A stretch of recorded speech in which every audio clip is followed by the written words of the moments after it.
Hey, it's a drink with Derek, and I am here. I am honored to be here with legendary Dallas Cowboys receiver Drew Pearson. Played for the Cowboys 73 to 83 in the Cowboys Ring of Honor at AT&T Stadium. You are a businessman, radio host. You've got a sports bar at Dallas Fort Worth Airport, Super Bowl champion. You've done a lot. I don't think we need to talk anymore. Goodbye. Well, I appreciate that intro, man. It sounds pretty good. Keep going, as a matter of fact. Okay, there's a lot. I could keep. Oh, and you were also I'm good. Hey, what a lot of people don't know, you were also general manager of the XFL team back in 2001, Yes. the New York, New Jersey Hitmen. Yeah, the original XFL. The original And, XFL that lasted for a year, and now this one's lasted probably about a year. We at least lasted a season. These guys didn't make it through the first 3-4 weeks, but of course they blame it on COVID, but we blamed it on bad management. We lost a lot of money. Well, I'm going to ask you about that here in a little bit, but I want people to get to know you, Drew Pearson, outside of your football career. When you were a kid growing up in New Jersey, what was your favorite Halloween candy? Let's see. Jelly beans. That was Easter. I was a candy freak. Chuckles. Chuckles are my favorite. I just ordered some on Amazon and they're the only place I can find them. But I'm a candy freak. My dad used to eat those orange slices. That were all covered in sugar. The jelly slices. Oh yeah. And, he used to have them. He used to stash them in his drawer. And I was the only one that knew where the stash was. And so I used to sneak in there and take one every once in a while. But he busted me one day. He said, I know who's taking my candy. I know it's you, Drew. But yeah, I'm a candy freak. I still eat a lot of candy. And Fuji fruits and Chuckles are my favorite now, for sure. Now, what's the music in your car right now? You hop in your car, you're driving. What music are you playing right now? Well, mostly I listen to sports talk radio. Everybody's got an opinion. I want to hear what they got to say. We got 3 sports talk radio shows in this area that are pretty good. But if I need some music, I usually go to Sirius XM, and I like that California shag. I like that kind of music, man. And they play a lot of old school. Yeah, They play a lot of old school music and stuff like that. And I groove to that. And during this COVID stuff and being quarantined, I've been working on a lot of projects. So I put the AirPods in my ear. I found out about these. These are pretty cool, huh? No wires or nothing. Where's the wires? Those I know, right? But anyway, I know. So I put these in my ear and put that Sirius XM, I think it's 702 or 3, and jam to that music and get a lot of work done doing it. You can't go wrong with that. Now, you also do a bunch of motivational speaking as well, public speaking. And Drew, I am sadly, and you and I have talked about this before, I am sadly a Detroit Lions fan. I want you in 30 seconds or less to motivate me on why I should still stay a Detroit Lions fan. That is your task for today, right now. 30 seconds or less, motivate me to stay a Lions fan. Well, first of all, you're asking the Dallas Cowboy to try to convert you, which is virtually impossible. So my advice to you, forget about it. Just kick dirt on it. Come over to the real side, the Dallas Cowboys side. kick dirt on it. Bury it. You're not the first person to tell me that. So now that I've heard it from someone who is a legendary NFL player, I'll take your advice. I'm just going to kick dirt on the Lions and call it a day. Man, you've been. I think I'll be safe with that prediction. Yeah. And there's a lot of Lions fans that are good friends of mine that would agree with you completely. Now, you've been spoiled in your career catching passes. A lot of people don't know this from even back in your days in high school. Your high school quarterback at South River High School in New Jersey was Joe Theismann. Yeah, Joey T. He was a bad man in high school, too. He was a senior when I was a sophomore. Of course, he started at quarterback, and I started at split end and played safety on defense. I went both ways. Yeah. And then I would play the varsity game on Saturday afternoon. Kickoff was 2 p.m. Saturday afternoon. I played that varsity game, played the whole game, and then would play the JV game on Monday at quarterback to groom myself to one day replace Joey at quarterback. But my first touchdown pass, Derek, first pass I caught in high school was a 60-yard touchdown pass from Joe Theismann. His name really is Theismann, not Theismann. Okay. Okay. He went to Notre Dame, had a chance to win the Heisman Trophy. So he changed his name from Theismann to Theismann to rhyme with Heisman. So whatever. We still call him Joey Theismann back in South River. But my first pass I caught in high school was a 60-yard touchdown pass. I caught it from Joey Theismann, and I caught it standing in the end zone. And he was scrambling to his left when he threw the football.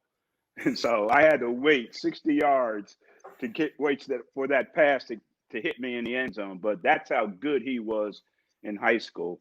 And then I replaced him at quarterback my junior and senior year. And that's what got me a scholarship opportunities. And I ended up choosing Tulsa. But in high school, we were teammates not only in football, but in baseball. He played shortstop. I played second base. And then when he graduated, I moved to shortstop. And then in basketball, we were the back court. And we called him the black hole, okay? Because once we threw it to him, we weren't getting it back. It was all over. He was yakking. He was yakking. Man, anyone who follows football so knows. We would fake that pass. We'd fake that pass to Joey. And then shoot. That's beautiful. I love that. Man, anyone knows football knows that you were on the receiving end of the Hail Mary pass, and a lot of people. I mean, that pass has been around since the 30s, but it was coined the Hail Mary pass from Roger Staubach. This, of course, is the 1975 playoffs against Minnesota. What happened in the huddle? What was the conversation before that play happened? You know, there's not much conversation, not much talk there. We were a veteran football team. I was one of the youngest guys on the team at that point, my third year.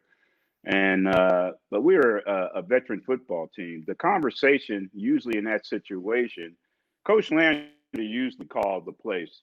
But when you get in that situation, we don't have time to get plays sent in from the bench. But Coach Landry prepared us so that he knew he had confidence in us and we would do the right thing out there, know what works, what doesn't work. But when we got in that huddle, Roger would be in command. He's in charge. Silence in that huddle. Roger would tell everybody what needed done. And he would always ask me, because 2 plays before the Hail Mary, we had a 4th and 16 situation. And we got in the huddle in that situation. Roger said, "Drew, what do you got?" I said, "We got to get this first down." He said, "Good, run a post corner on Nate Wright on the right side." But the thing about that, Derek, no one else in the huddle was saying, "I can do this, I can do that." You know, I had proven to the team and to Roger that I'm that guy in that situation. I'm that go-to guy because I did it the year before on Thanksgiving Day, catching that game-winning pass against the Redskins to win that game. I did it the year before that, my rookie year, on a playoff game against the Los Angeles Rams, catching 2 touchdowns, including the 83-yarder. To blow that game up. So they had confidence in me. So anyway, we run that post corner on Nate Wright. Roger hits me on the sideline for 22 yards and a first down. I get knocked out of bounds, forced out. We get back to the huddle, no timeouts, about 32 seconds. Again, silence in the huddle. Roger says, "Drew, what do you got?" And I'm like, I got no breath. I just ran that route over there, guy. So he called the play to the other side. It turned out to be a blessing where Pearson dropped the ball. We get back to the huddle. Again, silence. No one talking, not a lot of chatter going on. Roger says, "Drew, what do you got? We need to take some shots in the end zone. No timeouts. 28 seconds left on the clock." I don't know if you can see that picture back there. That's a shot of the Hail Mary right there. Oh, yeah. A drawing of it. And you see that back there? Yep. Up there on the wall. Mm-hmm. But, yeah, so Roger said, "Let's take some shots in the end zone." And again, it was all me. "Drew, what do you got?" No one else complaining. Golden Richardson said nothing. Billy Joe. So they knew. So Roger said, "Turn in, take off." Again, these are plays that we had numbers and play calls for, but we related. So we just described them. Run a turn and take off. Duh. Okay, I can run a turn and take off. So that's what I ran again on Nate Wright. And he bid on the turn in. I took it to the corner on the takeoff. and Roger told Golden, he pumped Golden and came back, hit me down the sideline. It was underthrown, Derek. And I came back around. You know, we used that swim move receivers use to get inside position on a defensive back, where you bring that outside arm on the inside, and in doing that, there was contact. And I hit Nate Wright. There's no question. And he went down on that contact, but there was no deliberate push. If I would have pushed him, he really would have went down, okay? Right. I would have pushed his face in that turf. But anyway, it hit my hands. It hit my hands and went through my hands, and I caught the Hail Mary right here. I don't know if you can see that, between my elbow and my hip, right there. And I looked down. I said I caught the Hail Mary, and I backed into the end zone, and it was touchdown. So after the game, I'm picking up that afro. I don't know if you remember, Derek. I had the biggest afro in NFL history back in the day. I had your card back in the day. My afro and. Oh yeah, you see that big afro? I had your card back in the day. Yeah. I remember my little brother and I would look at your card, and my little brother would say, "How can he put his helmet on?" I never forget that. That is the funniest thing. There's a card of you on the sideline, and your football card is the back of your jersey, and you had just a killer fro. And my little brother said, "How can he put his helmet on?" You know what? That's the same question Coach Landry used to ask me. How do you get all that in your helmet? Well, there's a way, you know, you gotta perfect it, okay? And I was able to perfect it. So after the game, I'm picking all that fro out, and I then caught the ball. No one's talking to me. I look over the other side of the locker room. Everybody's talking to Roger Staubach. They asked Roger what happened on the play. He said, I threw the ball as far as I could. I closed my eyes, and I said a Hail Mary. And that's how Hail Mary became part of sports vernacular, life vernacular. Oh, yeah. The next day in a Dallas paper, it read, "Cowboys win by a Hail Mary."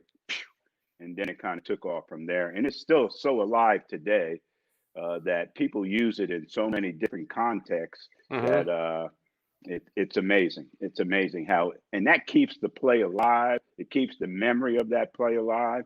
And I really appreciate that. That's pretty cool. To come in as an undrafted free agent, Derek, and have a signature play in NFL history named because of something you did out there in the football field. That's pretty cool.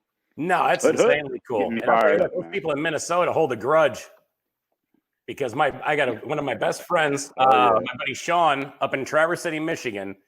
I told him I was going to be talking to you, and he said, let me get this right here. He goes, ask Drew if he, quote unquote, had any regard for offensive pass interference when you mauled Vikings defender Nate Wright to get free on that play. I told him I had to ask I've heard it all. I've heard it all. I'm sure you have. Derek, you know, when I retired, I got in the headwear business, and part of the business eventually merged with a company out of Hopkins, Minnesota, just outside of Minneapolis. So at one point in my business career with Drew Pearson Marketing, I had over 100 employees working for Drew Pearson in Minnesota. Okay. And I think 199 of them, 149 of the 150 employees were all Viking fans. Okay. Of course. The only one that wasn't a Viking fan, one was a Cowboy fan, and he was the right one because he was the CFO. He was writing the checks. All right. So if they were getting a little too loud, I told them, hold those checks a couple of weeks. They'll shut up and become Cowboy fans.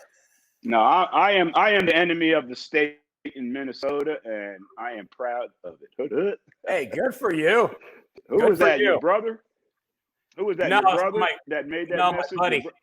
No, good friend of mine. One of my best friends. He's got roots in Minnesota, and that was the first thing that came out of his mouth, and I started cracking up. I go, man, you guys hold a grudge for a long time. I'm like, yeah, you do. It's been over 40 years. I know. Get over it. Come on, move along. Stepping away from football here for a quick second. We are in rough waters in this country as far as racial tensions go. Players, past and present, are speaking out about what's going on with everything. If you were playing today, how would you personally address this issue as a role model and as a player? Well, I would speak to it with the knowledge that I have of it, the situation. Then I also would speak to it with experiences that I've had as a young man growing up. I've experienced racism, not just as a kid growing up and coming through, especially during my time in Tulsa, at Tulsa University, where I was one of the premier classes of African Americans that they brought to the university to play football. So I would talk about my experiences growing up and try to relate to what's now. And then also try to stress the point that the experiences that I had are the same experiences that people are going through right now. So the point is nothing's changed. And we have an opportunity to create some change, to make some change. It took George Floyd's life for us to see this, for not just African Americans to realize this, but America people realize that African Americans have been had the knee on their neck for a long time. And so that's the point I would try to make, is to try to take advantage of this opportunity to advance the agenda for African Americans and the treatment of African Americans, and make justice something for everybody, not just a small section of people, or eliminate or exclude a section of people. So a race of people, let me put it like that. So I would try to take a positive approach to it and try to say, okay, we got their attention. Now, what can we do from here? And as pro athletes, they got the resources to come out and do radio spots, TV spots, podcasts, or whatever, to try to further the agenda and push the agenda in a positive way, and then get along with the business leaders, the educational leaders, the medical leaders in this country, to come together, the political leaders as well, if they can stop fighting each other, to come together to make a change, to do something, to take advantage of George Floyd's life and what he gave in the 8 minutes or so that he suffered there. And we all got to see that. We all got to see that. We all felt that. Race, color, creed had nothing to do with that. If you're human, you felt that. So that's what that's all about. No, I agree completely. When you Google your name, one of the tags that comes up is, why isn't Drew Pearson in the Hall of Fame?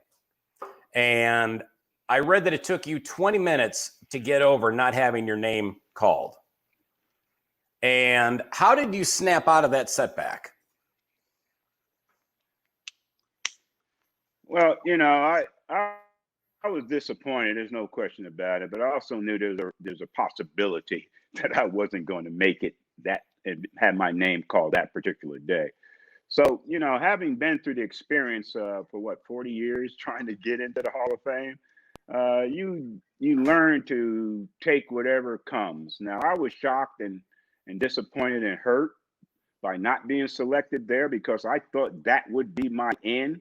I've never been a finalist before. I didn't know how to act the finalists. I didn't know what they were supposed to do. So I invited everybody, the media, and all my friends and family and fans. I let them into my home. I'm a very personal guy. I don't do that very often. But I thought this was a moment I wanted to share with everybody if the moment went in my favor. But as the morning went on, I got a feeling it might not. And that kind of prepared me for when I got the final word that I didn't get in. So yeah, at the moment I was disappointed. I thought this might be my only shot. And I said it was disappointed because I was seeing it go away right in front of my eyes, right in front of my friends, right in front of the media, right in front of the world's eyes. And so I was disappointed with that and expressed that. But 20 minutes later, I was cool with it. Uh, I just knew that my time will come. I'm a firm believer in God's plan and everything that I do. My whole life, if you look at it from my childhood and everything, it's always been different. I'm not even going to say it's the road less traveled that I got to where I am today. It's the road Drew traveled. It was my path. It was the path that God set for me to follow. And I think this is part of my path. Derek, look at this situation right now. Okay. I've been texting back and forth with Cliff Harris. So glad he got in. He waited 40 some years too to get in. to finally hear his name called. But look at the situation. He doesn't even know if there's going to be a ceremony. He don't even know if he can invite his friends and family to be part of the ceremony. So Right. everything's all up in the air. So God didn't want me to go through that. He said, I got a better path for you. And so I appreciate that. And so I looked at it in that perspective. So 20 minutes later, all that champagne we had stored there on ice, we were popping that baby. It was like 9 o'clock in the morning. We were drinking champagne and no orange juice. This wasn't mimosas. This was straight up champagne. Well, I mean, like you said earlier, I mean, you have so many things to be grateful for in your career. I mean, you were picked up by the Dallas Cowboys, an undrafted free agent out of Tulsa. And did you have any idea that anyone was even going to call you to play in the NFL? The draft happens and your name isn't called then. And then all of a sudden, I mean, did you have any idea that you were going to go to the NFL, or did that kind of hit you out of the blue? Was it kind of like this situation with the Hall of Fame where your name didn't get called now, but then you're like, you know what, I think, did you still have the same mindset back then that you do now where you're like, God has a plan for me? Yeah, but I was a little more disappointed then. I was still putting blood, sweat, and tears into the effort to try to get in the NFL. You know, I'm working out and all that kind of stuff, and that was my dream. You know, I gave up baseball. That's why I went to Tulsa to play baseball and football. They had a great baseball program. Excuse me, and I chose Tulsa over University of Nebraska simply for that reason. But gave up baseball, committed to football, and now, you know, my dream was to play NFL football. So not to have my name called after 17 rounds for 2 days, I mean, 2 full days. I mean, from till 11 o'clock at night, you know, you're waiting. And you go to bed and wake up the next day and it's another full day, 8 hours of not having your name called. So I was disappointed in that situation. But at the same time, as the draft ended that second night, my phone was ringing. The Cowboys called. The Green Bay Packers called, the Pittsburgh Steelers called. And that made me feel a lot better because all I wanted was an opportunity to realize that dream, to put a process in motion to try to realize that dream. And one of these teams was going to give me that opportunity. I didn't sign with Green Bay. They were probably number 3 on the list. Pittsburgh and Dallas were very close. Pittsburgh offered more money, almost 10 times more money. They offered $1,500 signing bonus, and the Cowboys offered $150 signing bonus. And guess what, Derek? I took the $150. You and took I the didn't $150? hold out for I didn't hold out for $200. Who made the call to you? Was it Coach Landry? I took $150 in cash. No, it was one of the scouts. It was Bob Griffin, one of the scouts, and he was at the hotel in Tulsa, which surprised me that he was there. But Gil Brandt used to send the scouts out that second day of the draft. He was so ahead of time, have them strategically placed in certain areas. You know, maybe the scout was there in Tulsa, but he was probably headed to Oklahoma State or OU right after he dealt with me. So he had guys placed all over the place, but he was there at Tulsa at the Camelot Hotel. I took my 1954 Ford that my father-in-law, Marcus Haynes, gave me because I married his daughter, and I drove that baby down there. And Derek, my gas tank was approaching E. It could see E, okay? And I was wondering how I was going to make it back to the college apartment. So when they offered $150 in cash, I took it. I used $20 of gas to get back to the dorm, and then told my wife, I was married at the time, I told my ex-wife now that we only got $75, and she was okay with that. I kept the rest in my pocket. You and I met a few years ago when I was hosting a convention with Youngevity, a health and wellness company out of Chula Vista, California. How did you're one of their ambassadors now. How did you end up partnering up with Youngevity? Well, it's all because of a guy named Dave Brisky. Dave Brisky and I have been in business together for a long, long time, and got a lot of respect for his business acumen and the way he does things, his approach, his passion. his work ethic and all that, the way he doesn't just ask for respect. You know, he earns respect. He gains respect through his efforts and stuff. So when he offered the opportunity to be part of Youngevity, I said, sure. What is it? You know, who are Right. they? And so he told me about it, and I said, oh, wow, this is pretty cool because of what they do and what they represent, and, you know, and what the health and wellness and fitness and stuff like that, and getting people better. And, you know, I've had a lot of tragedy in my life where I lost loved ones to heart disease, cancer, blood pressure, high blood pressure, causing heart attacks and stuff like that. And so I said, hey, you know, this is something maybe I can do in a positive way. And at the same time, you know, inspire other people to be part of this organization and Hmm. their structure, the way they do things, and in hopes of, you know, changing the world, making life better, a better way of living for people. So I got involved with a product called the CM cream, and it's an analgesic kind of balm cream that helps with the soreness, inflammation in your joints. And I used it once because I'm not going to endorse anything, Derek, just for the money or the opportunity. I'm going Sure. to make sure it works. If I'm going to tell you something works, I want you to believe me, because if you Hmm. go try and say, what the heck is Drew Pearson talking about? This shit put burns on my skin. I got rashes now because of this stuff. So I want to make sure it works. So I tried it out, and then I had a couple of my teammates try it out, and they liked it. They said, wow, it made a difference with them. And the main thing was that inflation of the joints, you know, and Hmm. that causes the aches and pains and the movement for us former football players. And so with that product and Dave's leadership, I got further and further involved and made all the conventions from that point on, and still do. We're getting ready to have this Super Saturday where I'm going to Hmm. record a video to talk to everybody about going through this pandemic, and we're calling it how do you catch a Hail Mary? Catching a Hail Mary in a time like this, Hmm. because we're going to need a Hail Mary to overcome this.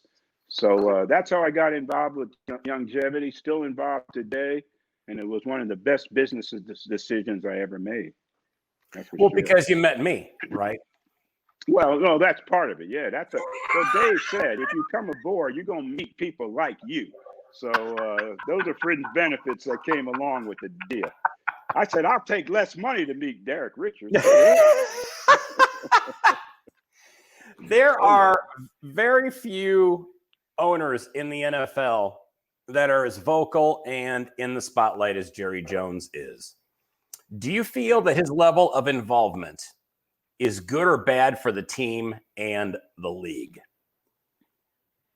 Well, first of all, I know it's good for the league. It has been a blessing to the league. His business acumen he's brought to the league, his knowledge, his way of doing things in a big way, taking a little small thing and bam, you know, making it all these tangibles based off of that, and things that he sees that he can turn a little seed into a big tree with development. So I admire him in so many ways, and uh, you know, got a lot of respect for him, his philanthropic efforts.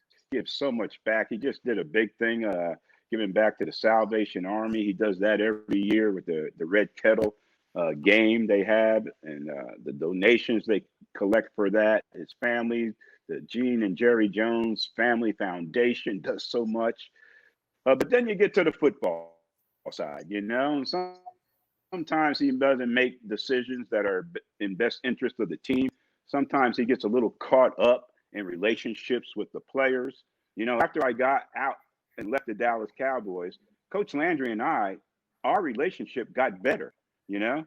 And then I found out why, because I understood that he couldn't be my buddy while he's coaching me and Right. trying to inspire me to be the best that I can be. So he had to be here and I had to be here. That relationship couldn't be the same. But once we retired, now we're at the same boat and it's the same. And so you appreciate that. But Jerry gets involved with his players. He cares too much. He knows the family and all the kids' names, the birthdays, and all that kind of stuff. And so that gets in the way of making the right decisions for the football team. So I think that has hurt him. But there's no one better, man. If I could play right now for Jerry Jones, I wouldn't be talking to you. I'd have so much money, I'd be on an island somewhere. You know, he would love Drew Pearson, man. You wouldn't be talking to because me. I'm that kind of player. No, I wouldn't talk to you no more. We wouldn't be doing this, man. You would you'd be talking to me. I'd give you a shot. I'd give you a shot for sure. You're always a class act. But I love Jerry Jones. I love Jerry Jones, and that's why he mentioned him on that draft day thing. I appreciate what he's done for the NFL, the Cowboys. He's uplifted the brand. You know, if Tex Schramm and the original ownership was still there, you know, they were the same kind of guy, the marketer that Jerry Jones is. They would be doing the same thing now with the beautiful stadium and all this that Jerry Jones is doing. So the Cowboys are the no matter what we do, we're the talk of the league. And a lot of that is because the leadership of Jerry Jones. No, absolutely. Now, backpedaling to what we were talking about earlier in the conversation, where you were the general manager of the XFL team, the New York, New Jersey Hitmen, which that team name still cracks me up. Why did that? Crazy. And then, of course, they tried bringing back the XFL again. Why is that not working? Well, you know, I think Mr. McMahon's approach to it, trying to own all the teams, makes it very difficult because it's such a financial burden to raise teams from the ground up. You know, I mean, that process of everything that's associated with the equipment, the field, the locker, the tickets, the hiring of people, on and on and on. There's so many things.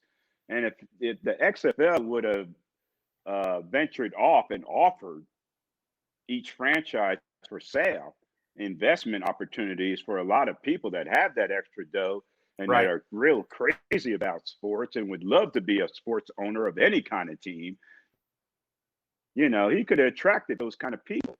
But he wanted to run the league and control the league himself.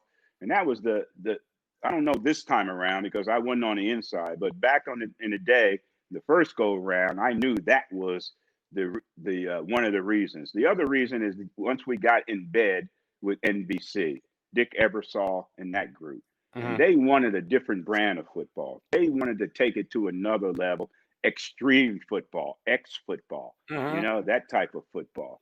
And, you know, the American public's not going to buy that. You can't ruin that game, you know. There's only one way to play football, you know. If you want to be considered a pro team, you got to play it like a pro. You can't have these gimmicks, you know, and 8 points for an extra point and no kickoff where you put the ball in the middle of the field and you have two guys line up on the 25-yard line and the first one to the ball, that's who kicks off or receives. And then you end up having this great collision. And the fans in the stands are mostly wrestling fans, WWF fans at that time. And they go crazy over stuff like that, you know, they're going crazy. But anyway, once NBC got involved, they started selling advertising at a high dollar because the interest was really high.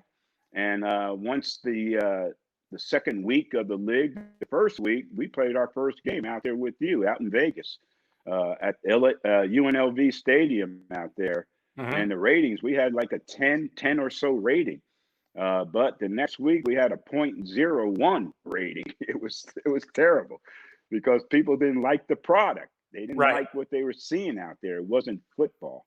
And so now NBC is stuck with all these people they promised airtime and got this money, and they don't like to give money back, you know.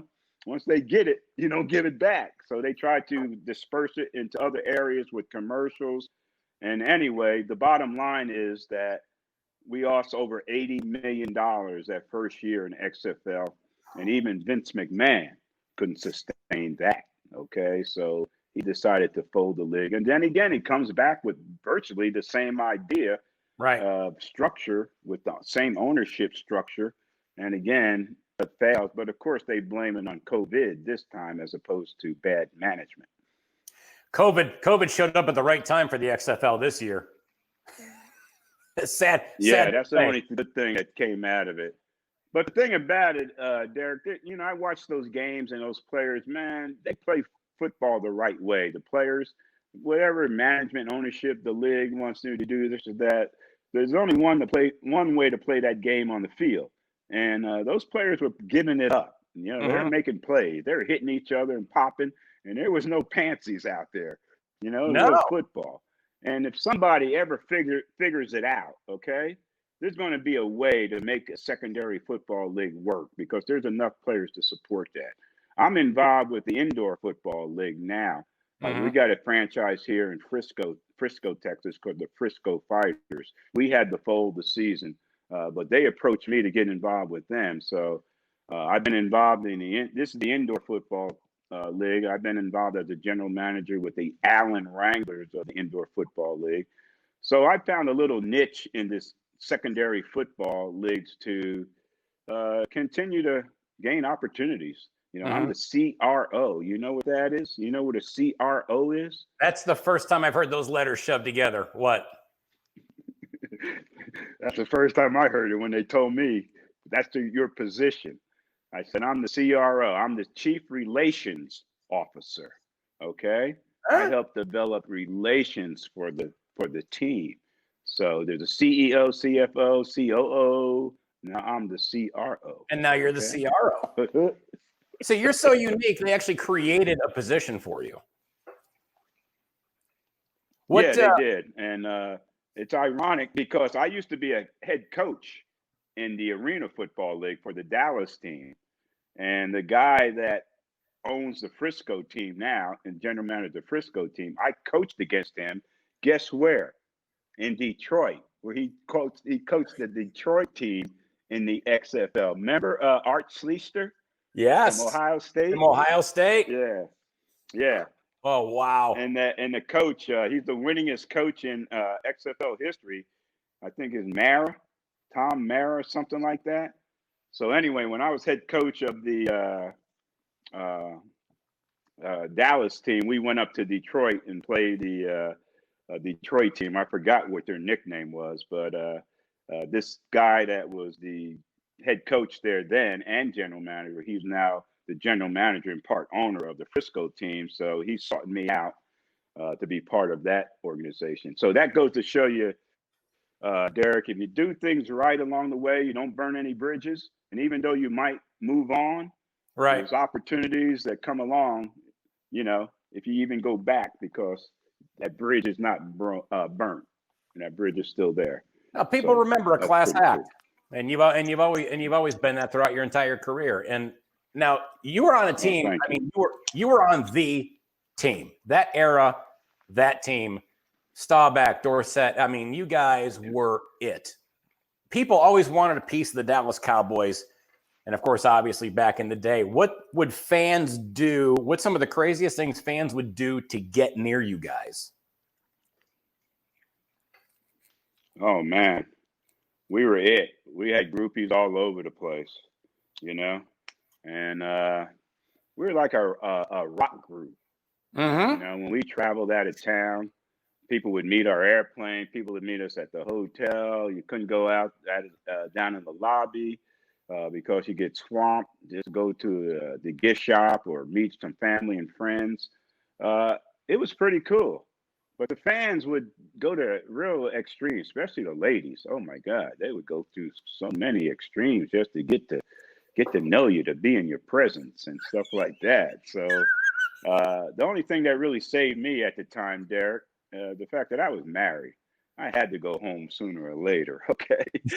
You know, but we as a team, we played hard. We gave it up. I mean, we played hard. We practiced hard. We did everything it took the right way that you're supposed to do it to win out there in the football field in the NFL. But off the field, we played hard too. And we enjoyed the role that we were in, the notoriety that we were receiving out there in the public. And we would go to the clubs back then. The line would be wrapped around the building. And then we would we would show up, pick out a couple pretty chicks and then walk them to the front of the line and, Drew Pearson, come right in. Who you got with you? And all that kind of stuff. And so that was pretty cool. You go to a restaurant, people recognize you. And, you know, next thing you know, you got free meal, free drinks and stuff like that. And, you know, we enjoyed that. We enjoyed that. So I don't know if there's any really crazy things that anyone one person did Right. to get our attention. But there was a lot of things with the groupies would do. Well, I'm sure we of better that. not talk about that right I'm now. sure about. Yeah, I just didn't We know if better somebody not would talk about disguise as room service, or if somebody would disguise as a window Oh, washer and yeah. slide down the side of the building just to look inside your room or something like that. So I can't No, imagine. you slip the security guard because Coach Landry on road games, Coach Landry we would have the floor. We would have a floor with all the players on the same floor. Coach Landry would have a security guard at the elevator. So we would just slip him a little money, Sure. maybe a couple game tickets. Next thing you know, he said, "You can't come up the elevator, but you sure can use those steps." So that's how we were running them in and out through the back door. I love it. Now, here's the last question here for you, obviously in light of the pandemic that we're going through. So you go to a store today. Here's a scenario for you. You go to a store today. When you get there, you find out you need to wear a mask to get inside the store. You forgot your mask at home. You have got to go to this store to get something for your lady. This store is the one you need to go to. You walk up there and the person at the front door says, "I'm sorry, sir, you need a mask." You're like, "I don't have one." They're like, "Well, you can borrow mine." The only mask they have for you has a Philadelphia Eagles logo on it. Do you wear it and go in? Now, with all due respect to COVID and all that lost their lives because of that, I'd rather take the chance. Okay, I'd rather take the chance. You'll take the chance I and would that even not go put that back? Eagle thing on. I would put it on and then go in the restroom and reverse it or something. Cross out the Eagle, put an X mark across the Eagle logo or something. I'd find a way to doctor that baby if I had to wear it and I needed to go get that milk for the kids at home, and I had to go in there, but I'd find a way. But I can't believe you asked me a question like that. You know I hate the Eagles. I You know know. I That's do. why I had to see what your answer was going to be, and that's exactly what I expected. Drew, you are awesome, it'd man. be hard to do that. I can't thank you enough for your time. My girlfriend is from Waco, Texas, a huge Cowboys fan. Veronica said to say, she goes, "Please tell Drew Pearson I said hi." So I will certainly, I will extend her well wishes to you. And you've got hello to Veronica. Thank you. I will do that. What's your website where people can find out about all the stuff you have going on? Oh, great. DrewPearson.com. Easy enough. DrewPearson88.com. DrewPearson88.com. Hashtag 88 Drew Pearson. That's the social media thing. I don't get into this. I'm just hoping that I can just pick up little things here and there to keep up with things enough, like to do stuff like this. But I don't get too in depth with that social media stuff, and I think it's a good thing. Social media can be a problem for a lot of people. Social media can get you in a lot of trouble. It's good, but it can also get you in a lot of trouble too. That's for sure. Oh man, thank you so much. I always say, Derek. Excuse me, Derek. I always say social media ruined my social life, but life is good. Drew, you're awesome, man. I can't thank you enough for your time, buddy. Good luck with everything, and we'll see you in the Hall of Fame. I'll see you in Canton here sooner or later. It's going to be sooner rather than later. You got it. You got it, Derek. Good stuff. Thanks for the conversation, buddy. Thank you. You're awesome, man. Thank you.